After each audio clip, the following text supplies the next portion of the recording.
Pemda Maluku Tengah serius tangani kasus HIV/AIDS.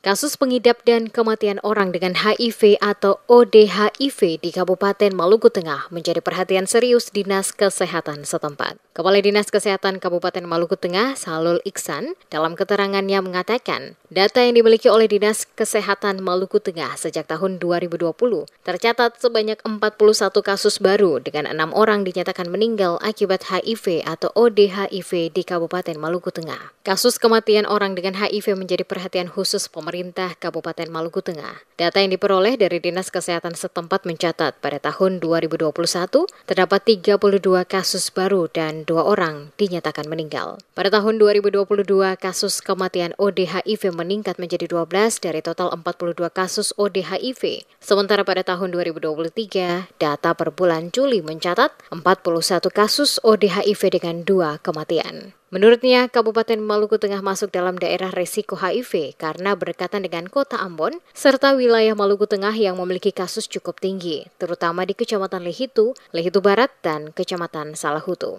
Iksan menjelaskan bahwa ODHIV terjadi akibat perilaku seks bebas dan banyak aktivitas di tempat hiburan malam, termasuk penggunaan obat-obatan terlarang. Hingga saat ini pihaknya tidak dapat melakukan pembatasan dan pencegahan terhadap orang dengan pengidap HIV yang datang dari luar ke Maluku Tengah. Dikatakan Iksan, ODHIV baru diketahui saat pasien masuk rumah sakit dengan kasus lain, terutama dengan kecenderungan dominan pada perempuan.